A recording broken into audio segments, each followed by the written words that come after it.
Hey, how you doing? This is Adam Post, publisher of more than 1,000 comic books and marketing expert covering Disney. Disney hostile takeover heats up as investor gets another major backer. Let's get into the story. Before we do, please be sure you are subscribed to the channel. Click the bell for notifications. Give me a thumbs up. I really appreciate you guys. Bob Iger gets in even more trouble because Nelson Peltz, the activist investor, who's trying to get around 3 new board members on Disney's board, has another major supporter, another activist investor. Just so it's clear, if Nelson Peltz is able to get on the board of directors of Disney, he will change Disney for the better.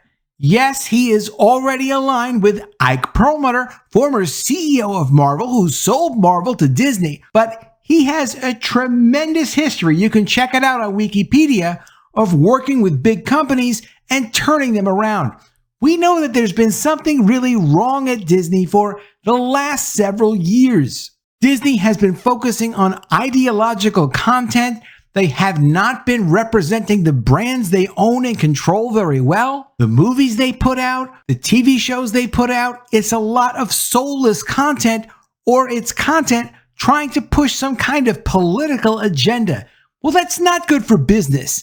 And Nelson Peltz is all about business. Coming from The Wrap, Nelson Peltz's fight for Disney board seats gets a new ally in investment firm Ancora Holdings. And also from Puck, Iger, Peltz, Vulcan Chess, Zucker's Thesis, and Elon EBITDA. We're going to just cover the part about Iger and Peltz because William Cohan wrote an interesting article and analysis from the perspective of an actual retired investment banker. We can give you a lot of analysis on YouTube. I know some people really appreciate my analysis. It's very interesting to look at the analysis from someone who's an actual former investment banker who understands strategic finance very deeply. From The Wrap, Nelson Peltz has a new ally in his efforts to get a seat on the Disney board, the activist investor Ancora.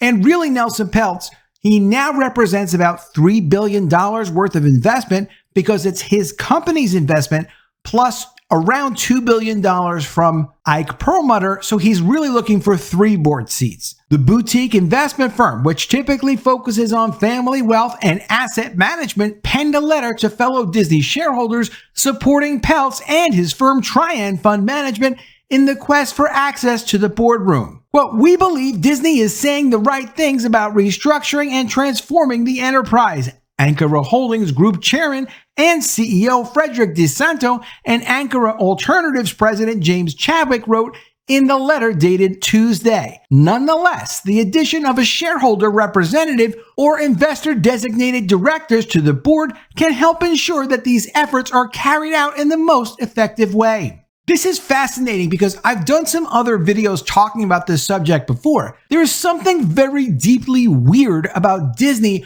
pushing back just so hard on having someone who's an experienced investor like Nelson Peltz not be on the board.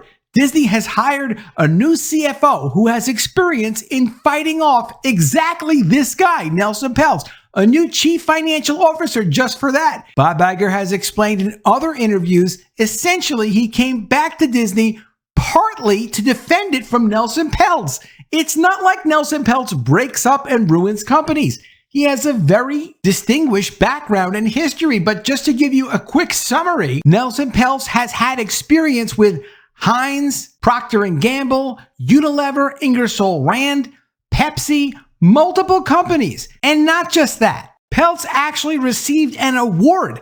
Peltz was said by the National Association of Corporate Directors, the NACD, in 2010, 2011, and 2012 to be among the most influential people in global corporate governance. So why can't he be on the board of directors? It doesn't really make sense. Hoping to avert an election contest following a year of distractions and disappointing performance, the letter called for shareholders to encourage the board to pursue a viable compromise with Peltz and Trian, the letter said. Disney last week roundly rebuffed Peltz's latest effort to obtain board seats for Trian, his investment company, maintaining that the effort is rooted in former Marvel Entertainment chairman Ike Perlmutter's long-standing personal agenda against Disney CEO Bob Iger. Bob Iger did fire Ike Perlmutter, but that's no excuse for why Nelson Peltz shouldn't get board members. Ike Perlmutter owns around $2 billion worth of Disney stock. He knows his characters at Marvel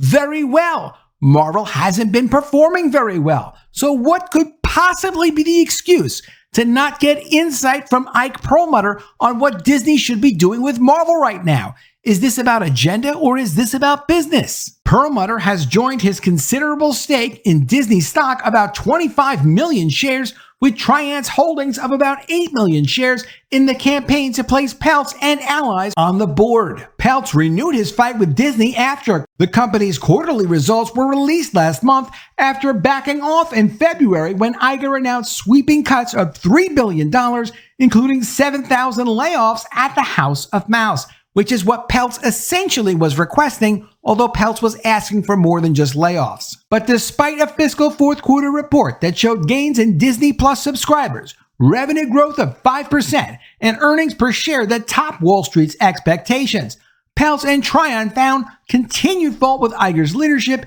and the languishing Disney stock price. And the issue with Disney stock price is this: it's not up.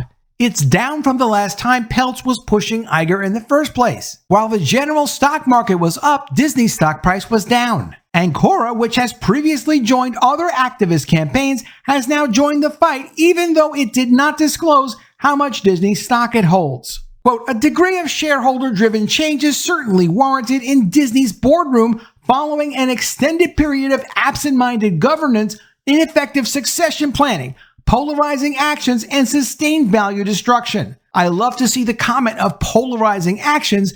They're talking about the woke agenda that was pushed through every brand, every bit of content that Disney was producing. And when they say shareholder-driven change, they're talking about people like Nelson Peltz, who has $3 billion worth of stock in Disney he represents. There is no legitimate reason that shareholders shouldn't be on the board of directors. The board of directors now don't hold a lot of Disney stock, so they're not going to be doing what's personally best for shareholders. Many of Disney's current directors and executives bear responsibility for lapses that have undermined the company's positioning in the exceedingly competitive and ever-changing entertainment world. While it has been argued that challenges largely stem from the tenure of Bob Chapek, the board was in the driver's seat before, during, and after that time, it continues. The upshot is that Disney shareholders have incurred meaningful losses, and the company has dramatically underperformed the Standard & Poor's 500 Media and Entertainment Index, the letter states. And that's the other entertainment stocks compared to Disney stock. Disney stock is doing not as well as those other stocks. This new investor, Ancora, that's supporting Nelson Peltz, also accuses the board of overseeing a deterioration of what was once the most unifying brand in the world by allowing Disney to devote shareholders' resources to a number of politicized initiatives. It does not specify what those initiatives are, but the implicit suggestion is Disney's fight with Florida Governor Ron DiSanto. The absolutely ridiculous fight that Disney decided to take on with the state of Florida has no business explanation. There really is no accounting for how many billions of dollars in lost value there is to Disney stockholders as a result of that nonsensical fight that Disney never had a chance to win. Quote, the company is increasingly dividing rather than delighting a growing number of consumers, the letter states, citing a recent poll that found Disney is the fifth most polarizing brand in the world, right behind the disgraced and collapsed crypto exchange, FTX. Disney's board faces a number of pivotal decisions over the next 12 to 24 months as it rebuilds consumer trust and oversees a complex transformation that includes an optimization of the streaming segment, a direct-to-consumer pivot for ESPN, the evolution of the company's film studios, and a growth plan for parks. The board will also once again need to engage in critical succession planning. And that succession planning is planning for who's taking over for Bob Iger, because Bob Iger has announced he will be leaving in 2026. Having a sizable owner in the boardroom to bring the market's perspective and serve as one of the many voices would only benefit shareholders. While this type of director may not always be needed at Disney, we contend it is the right addition at this key moment in time. The letter also slapped back at the investment firm Blackwell's Capital, another large shareholder that last week urged Peltz to end what it called his, quote, ego-driven campaign. Ancora called the firm's principal, Jason Aintabi, a publicity-seeking green mailer with a questionable personal and business history, who opposes Peltz' efforts despite having made billions of dollars over many decades through shareholder activism. In this article, we get William Cohan's insight into what's going on between Peltz and Iger. Cohan is a retired investment banker, and he's been involved in many deals like this and has some great insight. I'm starting to get the feeling that the Bob Iger-Nelson Peltz proxy battle sequel will be far more feisty than their first encounter almost a year ago, when Iger made the right noises about restoring the dividend and cutting expenses, which allowed Nelson to fold up his tent and declare victory. Now Peltz's Trian Partners is back, but this time not only has he teamed up with Ike Perlmutter, a fellow octogenarian, which means he's 80 years plus, with special animus toward Iger, who fired him from Disney earlier this year, but he's also demanding 3 board seats, not just 1. He's also got control of 3 times more stock than he did in the first proxy fight, $3 billion versus less than $1 billion, and he wants the representation to match the economics. What a lovely symmetry. But will the outcome be any different for the Smiling Crocodile this time around? Smiling Crocodile is a nickname for Nelson Peltz. You can see him smiling here. A proxy battle of this magnitude is like a grandmaster chess match. The tactics and strategy evolve over time before reaching their crescendo. By teaming up with Perlmutter and demanding 3 board seats, Peltz has already made some aggressive moves with his bishops. For his part, Iger is keeping most of his pieces on his side of the board, at least so far. When Andrew Ross Sorkin asked Iger about Peltz last week at the DealBook conference and whether the fight with him was personal at this point, Bob Iger was careful to spout the standard corporate pablum. This is not a headline that I'm going to create right now. The board has an obligation to listen to investors. Ike with Nelson represents a certain amount of shares of our stock. I'm certain that the board will hear them out in terms of what their plans are and what their ideas are. Actually, the board probably won't hear them out, but it's a nice thing to say. Shareholders, on the other hand, will hear out Nelson and Ike by reading their new, as of yet unfiled proxy statement and then voting next spring regarding the board seats for them. But Iger did move some chess pieces last week too.